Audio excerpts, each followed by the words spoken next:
नमस्कार. या व्हिडिओमध्ये आपण अशा एका वनस्पतीबद्दल बघणार आहोत ज्या वनस्पतीमध्ये खूप क्षमता आहेत आपल्याला आरोग्य देण्याच्या, पण त्या क्षमतांचा आपण तितका वापर करून घेत नाही. ती वनस्पती आहे एरंड.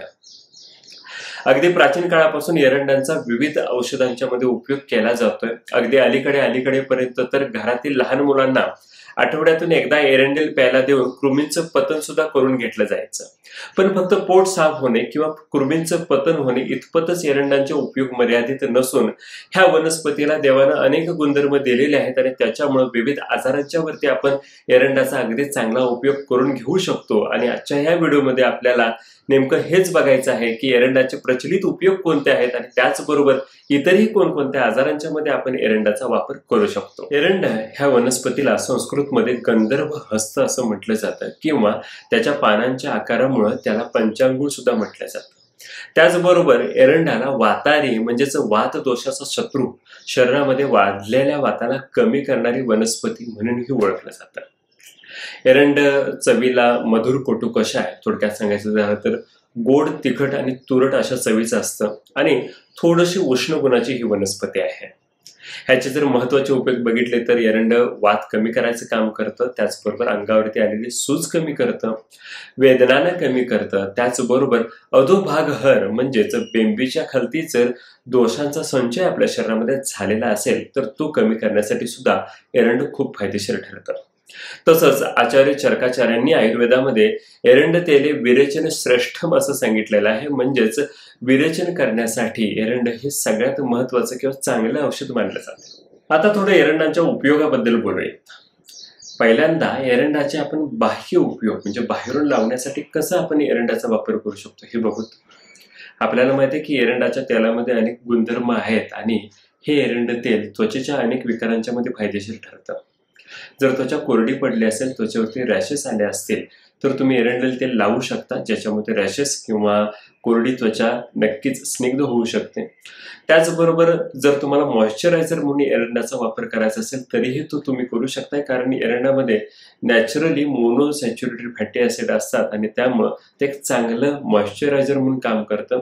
तसंच जर ॲक्ने आणि पिंपल्स असतील, चेहऱ्यावरती फोड उठत असतील, फुटकळ्या उठत असतील तर ते कमी करण्यासाठी तुम्ही एरंडेल तेल अगदी चांगल्या पद्धतीने लावू शकताय त्या ॲक्नेज वरती. तसंच पोटातून सुद्धा एरंडेल तेल घेऊ शकताय, तुमचे पिंपलचे आजार कमी होतील. फक्त कॉस्मेटिक पर्पज म्हणूनच नव्हे तर सांधे दुखीवरती सुद्धा आपण बाह्यतः एरंडेल तेल लावू शकतो. कोमट करून ते एरंडेल तेल आपण लावायला पाहिजे.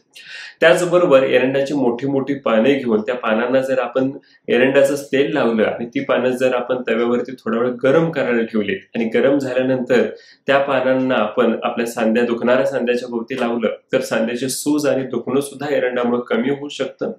फक्त इतकंच नव्हे तर डोळ्यांच्या मध्ये जर काही घाण गेली असेल, कचरा गेला असेल आणि डोळे बोचत असतील, डोळे लाल झाले असतील तर डोळे न चोळता तुम्ही एखाद दुसरा थेंब एरंडाचा त्या डोळ्याच्या मध्ये टाकला तर तो कचरा किंवा घाण डोळ्यातून निघायला मदत होईल. त्याचबरोबर डोळ्यावरती पडलेला ताण आणि डोळ्यांचा लालसरपणा सुद्धा आपण ह्याच्यातून कमी करून घेऊ शकतो. एरंड पचन संस्थेवरती खूप लाभदायक ठरतं. सगळ्यात पहिल्यांदा म्हणजे एरंड दीपन म्हणून काम करतं. आपला जठराग्नी किंवा पाचक अग्नी जर कमी झाला असेल तर तो वाढवून आपली भूक चांगली ठेवण्याचं काम एरंड करतं. त्याचा दुसरा उपयोग म्हणजे एरंड भेदन म्हणून काम करतं. म्हणजे आपल्या पोटामध्ये साचलेले दोष आणि मल बाहेर काढण्यासाठी आणि ते सुद्धा सहजतेनं बाहेर काढण्यासाठी एरंड काम करतं. त्याचबरोबर आपल्या पोटामधल्या असणाऱ्या कृमी मारण्याचं काम एरंडाने होतं आणि इतकंच नव्हे तर त्या कृमी मारल्यानंतर त्या कृमींचं निस्सरण म्हणजेच बाहेर काढून टाकण्यासाठी सुद्धा एरंड चांगलं काम करतं. पोटामध्ये होणारे गॅसेस, त्याला आपण आधमान असं म्हणतो, ते सुद्धा एरंडाने कमी होतात. अनेक यकृताचे आजार हे सुद्धा पचनावरती परिणाम करत असतात, तर त्या यकृताची कार्यक्षमता वाढवून त्याचे स्त्राव वाढवण्याचं काम सुद्धा एरंडामुळे होतं. त्याचबरोबर जर मलबद्धता असेल, पोट साफ होत नसेल आणि ही जुनाट तक्रार असेल तरीही एरंड खूप फायदेशीर ठरतो. आता ह्या तक्रारीच्या बद्दल थोडंसं बघूयात. जर पोट साफ होत नसेल तर अनेक लोक वेगवेगळ्या लॅक्झेटिव्हचा किंवा चूर्णांचा वापर करतात, पण त्यामुळं पोट साफ जरी होत असलं तरी सुद्धा आतडी आतून कोरडी पडतात आणि आतड्यांची ताकद कमी होते. पण एरंड हे पोट साफ तर करतच, त्याचबरोबर आतड्यांना कोरडं न करता आतड्यांना स्निग्धता देतं आतड्यांची ताकद वाढवतं. त्यामुळं एरंडे घेतल्यामुळं जरी पोट व्यवस्थित साफ झालं तरी सुद्धा त्याची सवय लागत नाही किंवा एरंडेल तेल घेणं बंद केल्यामुळं पुन्हा तो त्रास वाढला असं नक्कीच होणार नाही. त्यामुळं पोट साफ होण्यासाठी एरंडाचा वापर तुम्ही नक्कीच करू शकताय. आणि जरी समजा तुम्हाला एरंड चवीमुळे जर घ्यायला नको वाटत असेल तर तुम्ही एरंडाचा आहार कल्पना म्हणून वापर करू शकताय. म्हणजे घरामध्ये चपाती किंवा भाकरीचं पीठ ज्या वेळेला तुम्ही मळताय त्यावेळेला त्या पिठामध्येच मानशी 1 ते 2 चमचे एरंडेल त्याच्यामध्ये टाका. म्हणजे घरामध्ये 2 माणसं असतील तर 4 चमचे, 6 माणसं असतील तर अंदाजे 10 चमचे. अशा पद्धतीनं प्रत्येक माणसे 1 ते 2 चमचे एरंडेल तेल जर तुम्ही त्या भाकरीच्या किंवा चपातीच्या पिठामध्ये मळतानाच टाकलं आणि त्याच्यापासून चपाती आणि भाकरी बनवली तर आहारातूनच एरंडेल आपल्या पोटात जातं आणि पचनशक्तीवरती ते खूप चांगलं काम करतं. पण जर तुम्हाला असं वाटत असेल की ह्यामुळं चपातीची किंवा भाकरीची किंवा कोणत्याही आहारी पदार्थाची चव बदलेल तर असं अजिबात होणार नाही. उलट चपाती भाकरी जास्त चांगली टेस्टी होईल. आणि रक्तधातूवरती तर एरंड खूप फायदेशीर राहतं. आताच आपण बघितलं की यकृतावरती एरंड काम करतं, यकृतातले स्त्राव तयार होण्यासाठी चांगलं काम करतं. त्याच पद्धतीनं यकृतामध्ये जर कोरडेपणा आला असेल ज्याला आपण सिरोसिस म्हणतो त्याच्यामध्ये सुद्धा तुम्ही एरंडाचा वापर करू शकता. त्याच्यामध्ये बऱ्याच वेळेला कापसाची पट्टी घेऊन त्याला एरंडानं भिजवून ती यकृतावरती ठेवून सुद्धा तुम्ही लेप म्हणून एरंडाचा वापर करू शकता. तसंच आपल्याला मर विरेचन म्हणजेच रक्तामध्ये साचलेले दोष बाहेर काढण्यासाठी सुद्धा एरंड काम करताना दिसून येतो. हृदयाला जर सूज असेल आणि ती जर वातामुळे असेल तर ती सुद्धा एरंडाने कमी होऊ शकते. त्याचबरोबर श्वसन विकारांच्या वरती सुद्धा एरंड चांगल्या रीतीने काम करतं. श्वास आहे, खोकला आहे, त्याचबरोबर दम्याचे विविध विकार आहेत त्याच्यावरती सुद्धा एरंड खूप चांगलं काम करतं. तसंच मूत्रवाह संस्थानावरती सुद्धा एरंडाचं काम होतं. अगदी जर समजा मूतखड्यांच्यामुळे वेदना होत असतील तर त्या एरंडामुळे कमी होऊ शकतात. त्याचबरोबर मूतखडा बऱ्याच वेळेला जर व्यवस्थित पडत नसेल आणि त्यावेळेला मूतखडा जर झाला तर पोट साफ होत नसेल तरीही तुम्ही एरंडेल वापरून पोट साफ करून घेऊ शकता. इथेही त्याचा अधोभागहर हा गुण कामाला येतो आणि त्यामुळे मल किंवा मूत्र वह स्रोतसामध्ये जर कुठल्याही पद्धतीनं मल मूत्राचा अवरोध झाला असेल तर तो दूर करण्यासाठी एरंड काम करतात. आपल्या प्रजनन संस्थेवरती सुद्धा एरंडाचा खूप चांगला वापर होतो. वृक्ष म्हणजेच शुक्र धातू ची ताकद वाढवायला एरंड काम करतो. त्याचबरोबर ज्या स्त्रियांना अंगावरती व्यवस्थित दूध येत नाही त्यांना अंगावरचं दूध वाढवण्यासाठी सुद्धा एरंडाचा फायदा होतो. गर्भाशयाच्या काही तक्रारी असतील, पीसीओडी असेल त्याच्यामध्ये सुद्धा एरंडाचा आपण अगदी चांगला वापर करू शकतो. गर्भाशयाची सूज सुद्धा याच्यामुळे कमी होऊ शकते. केसांच्या मध्ये होणाऱ्या कोंड्यावरती सुद्धा एरंडाचा वापर होतो. केसातला कोंडा हा केसांच्या खालची त्वचा कोरडी झाल्यामुळे होत असतो तर त्याला एरंड जर आपण रात्री झोपताना लावलं एरंडेल तेल तर हा कोरडेपणा दूर होतो आणि त्यामुळे डॅन्ड्रफ कमी व्हायला मदत होते.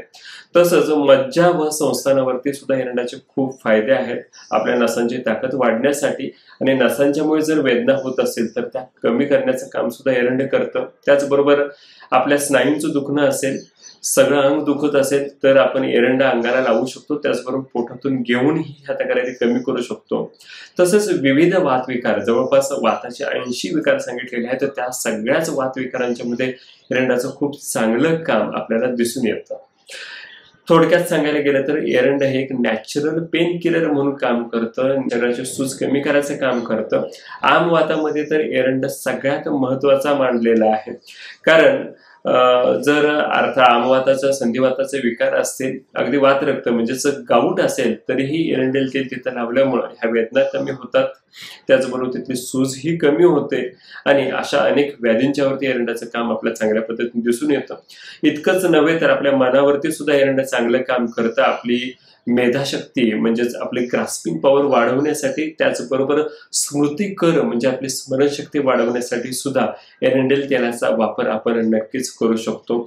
अगदी सगळ्यात शेवटचा उपाय सांगतो, इम्युनिटी बिल्डअप करण्यासाठी सुद्धा एरंडाचं चांगलं काम होतं. सेल मेडिटेट आणि त्याचबरोबर ह्युमरल इम्युन सिस्टीम वाढवण्यासाठी, रोग प्रतिरोधक क्षमता वाढवण्यासाठी सुद्धा एरंड बाह्य आणि आभ्यंतर वापर करून चांगलं काम करतं. एरंड ह्या वनस्पतीचे अनेक उपयोग आपण बघितलेले आहेत. पण आपल्याला वाटत असेल की एरंडेल घेणं हे काय सोपं आहे का?